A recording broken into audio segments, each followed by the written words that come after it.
My husband, Jack, made Andy Primark after receiving his inheritance. "I don't need a life with you anymore," he said. "I'm inheriting $5 million. I don't need you when I have that money." His cold words suggested the end of our marriage after a long period of living together. I felt like a mere obstacle, but he didn't know yet the significant secret associated with the $5 million inheritance. "Mom, is it true that Grandpa is in critical condition?" I was taken aback by my daughter Sophie's unexpected question.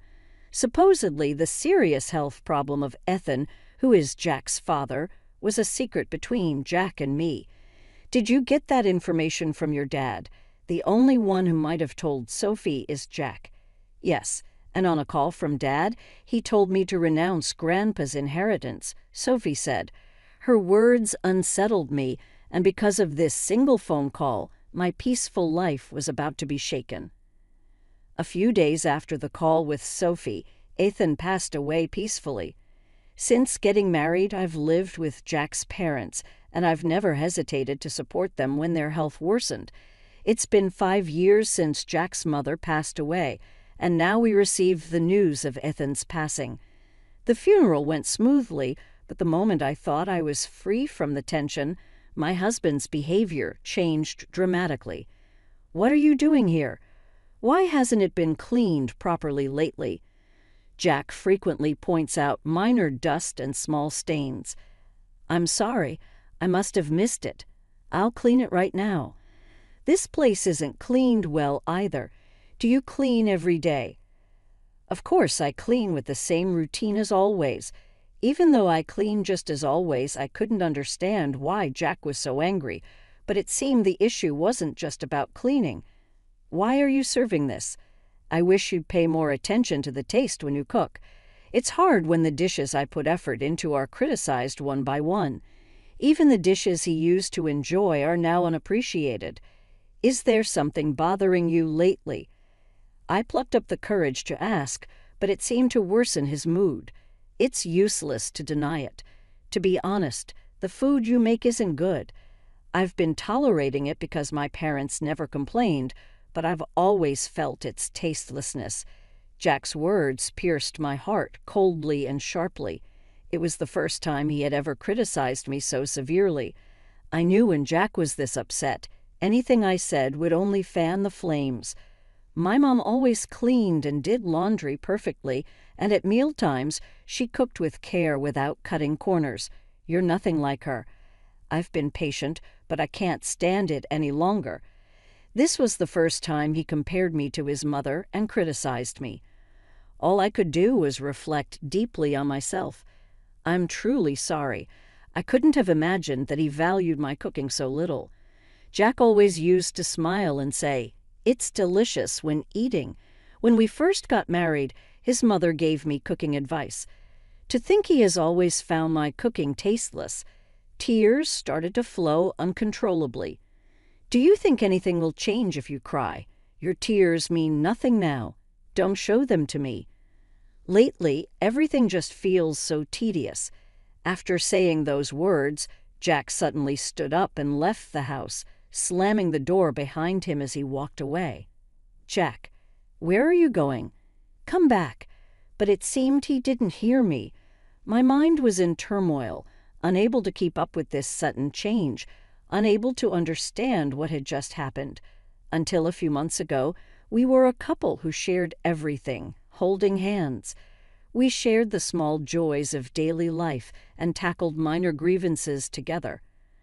I couldn't understand why we had become so distant, and then I remembered the content of the call from Sophie. It's about Ethan's inheritance. There was a hint of hesitation in Sophie's voice that night. Jack came home much later than usual, and I missed the opportunity to ask him about it. Was there something going on?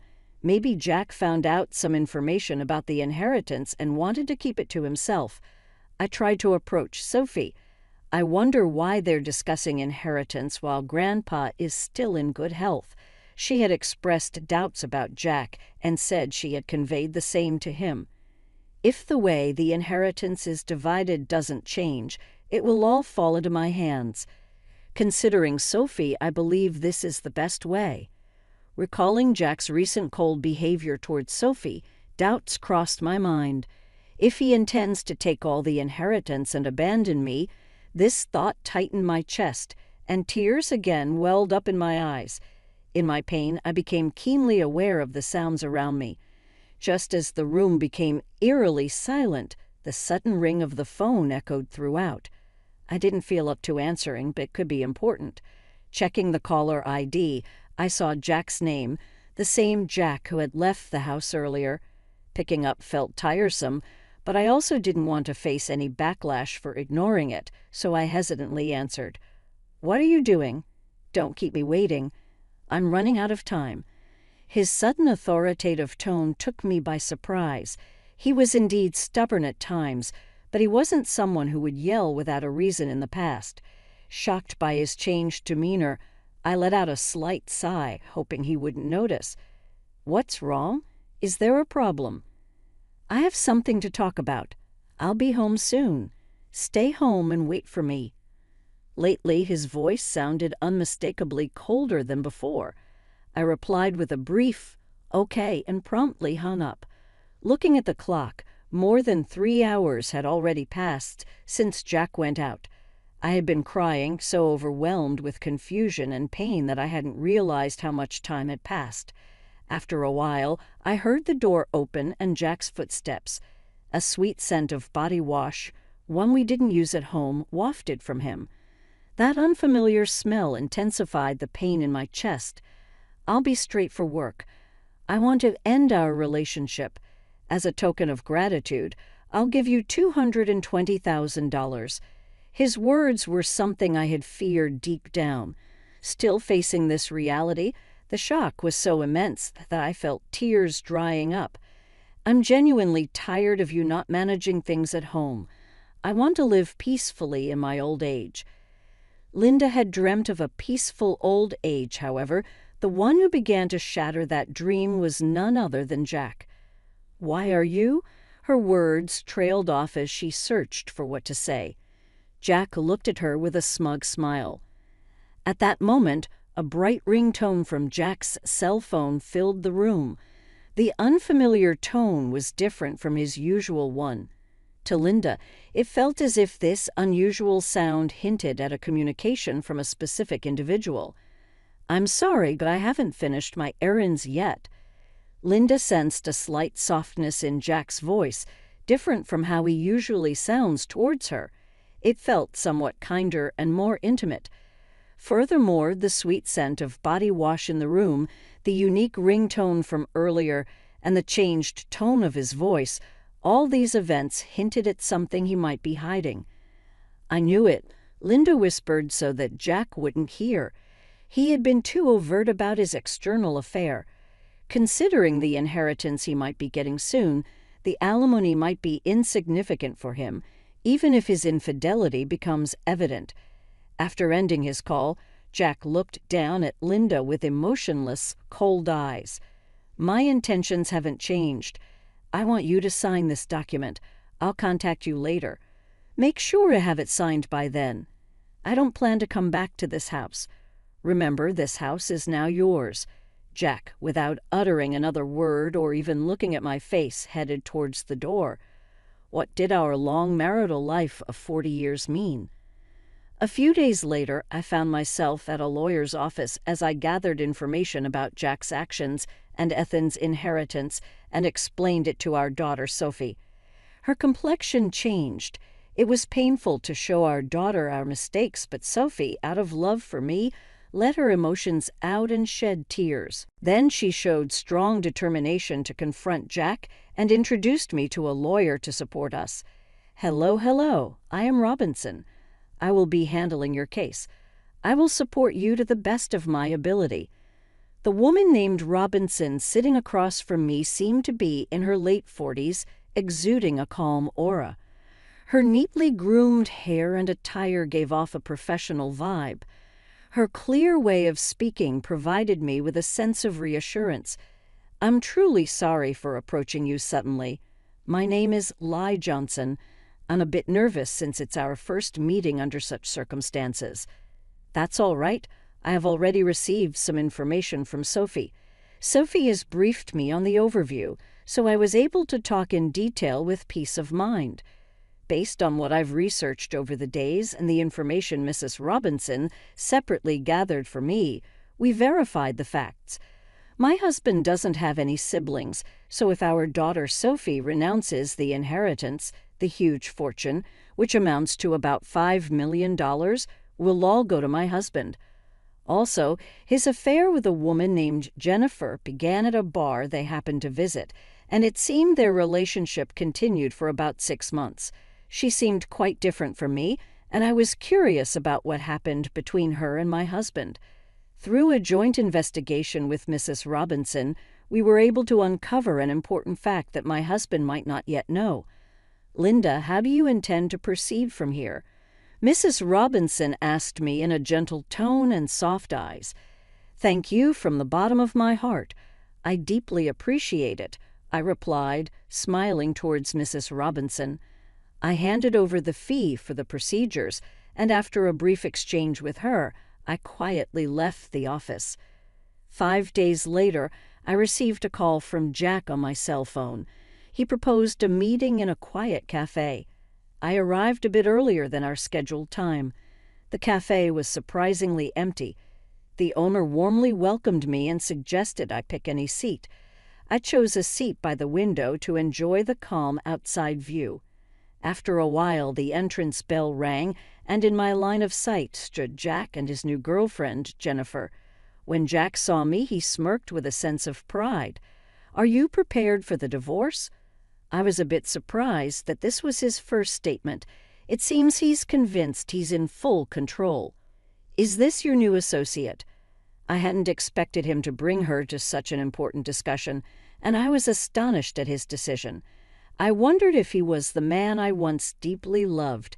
Has he changed because he cheated, or was he always like this? I can't tell. You're Jack's wife, right? My name is Jennifer. I've recently started dating him, she said with a sudden smile. I couldn't quite grasp the meaning of her sudden smile. I've heard a lot about you from Jack. Seeing you in person, you do look a bit aged. I wonder how Jack endured all these years. I feel a little sorry for him.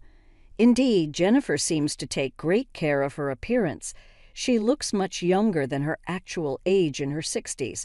Compared to her, I might look my age, but I can't accept the way she phrased it. Jennifer, it's those tendencies of yours. I warned you about it, Jack interjected. But indeed, I did think that. But Jack, if it were me, I would cherish you more, I said softly. I know, Linda. I don't want you to overthink it anymore. I just want you to file the divorce papers. I was taken aback by Jack's expected attitude. Hold on. There's something I want to discuss, I said, noticing a hint of confusion on Jack's face. What are you getting at? Is it all about your father's inheritance? Is that why, after all our years of marriage, you're deciding this? I wanted to know the truth behind all these events. I can't see how my father's inheritance and you are related. That's solely my father's. I've heard detailed stories about your father's vast inheritance from Sophie. I know how much it's worth. So what? That inheritance isn't for you to take, but I'll answer.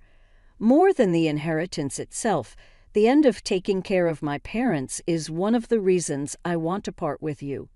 Just a caregiver role. How had Jack seen me only as a caregiver and not the loving wife I used to be? I don't even have the energy to cry. Can we speed this up, Jack? I want to start our new life. Besides, have you still not let go of Jack? Don't make me repeat myself. I'm not thinking of a new start with you now. I want you to file the divorce paper. Waves of emotion struck my heart with intense anger and deep sadness. My hand quivered slightly. Taking a deep breath, I pulled out the divorce papers. But my name isn't written yet. The situation isn't settled yet. To hand it over, you remember promising me the house and money, right? I clearly remember when we talked about it. Yeah, I did say that. I'm a man of my word, so I plan to give you the house and money. You say you're kind, But a truly kind person wouldn't just use their wife as a mere caregiver and then abandon her. So I'm demanding rightful compensation of $30,000 in the rights to the house. What compensation? When we talked about money, it was supposed to be $20,000. You always nitpick at the very end. Your attitude of trying to pay me the absolute minimum is so obvious, but the difference of $10,000 means a lot to me, so I think $30,000 as compensation is fair. Your girlfriend, it's Jennifer, right. I thought of claiming from her too, but instead of that, I want to settle for $330,000, and I intend to sign the divorce papers right here in front of you. Jennifer reacted unexpectedly, first commenting that $30,000 should be fine. Jack, pay it if you're satisfied with it, she said. With Jennifer's statement, Jack finally accepted the alimony of $30,000. Now we need Jack's signature on the land title change document Mrs. Robinson prepared and the notarized alimony agreement. Jack looked surprised by my preparations. Still, I calmly said, I have a life to continue, and eased his suspicions. We took out our respective seals and lined up at the designated spot, and Jack smiled as if he anticipated something. So, Linda, will you sign the divorce papers right now? Understood. Here's the divorce paper. As I carefully wrote my name and firmly stamped it, Jack couldn't hold back his laughter and laughed out loud again. With this, you and I no longer have any relationship. Also, I have something to tell you. I'm set to inherit $5 million, so I didn't need someone like you. Thanks for the divorce. What a foolish ex-wife you had, letting go so easily for just $30,000. Jack's voice sneered behind me as I left, followed by the loud laughter of Jack and Jennifer echoing. I hurriedly left and headed to the city hall. My only goal now is to complete this procedure as quickly as possible and sever ties with the two of them completely. They might be laughing happily now, but I wondered how long their happiness would last. A month later, I quickly sold the house I received from Jack, prepared for a new life, and decided to live near my daughter Sophie, who planned to start her life near her husband's parents' home. Since Jack's mother lived nearby, I thought there would inevitably be moments I'd feel cautious, but contrary to my concerns, Sophie's husband warmly welcomed me and was always considerate, which I found very reassuring. My daughter Sophie seemed angry at Jack's actions at first, but when I told her a certain fact, her expression changed completely and she smiled brightly. I had a hunch that Jack would soon realize my plan. As proof, I deliberately didn't change my mobile number. The day that intuition became a reality came sooner than I thought. In the afternoon, my mobile rang repeatedly, and sure enough, it was Jack. He called many times, but at first I didn't answer. After receiving repeated calls, I finally picked up. Hello? Why are you doing this? I couldn't hide my surprise. What's the matter? You called out of the blue. Jack raised his voice. What's the problem? Where are you right now? I thought he might have visited the house we used to live in, but in reality, that house had already been sold. Since we've decided to divorce, there's no need for you to be involved anymore. Where did Sophie go? I can't find her. It seems he went to Sophie's previous house. Of course, she wasn't there, and I managed all the information and procedures related to Sophie's husband's family home, so Jack had no way of knowing. He seems to have hit a dead end and contacted me. Yes, actually, Sophie has moved to a new place, I replied calmly. Why didn't you tell me something so important? Moreover, did you know about that too? Jack seemed to have finally realized the truth. By that, are you referring to the significant hidden debt that Ethan had? When I investigated Ethan's inheritance in detail, I was shocked by the amount of the inheritance, but at the same time, I found out about a considerable hidden debt.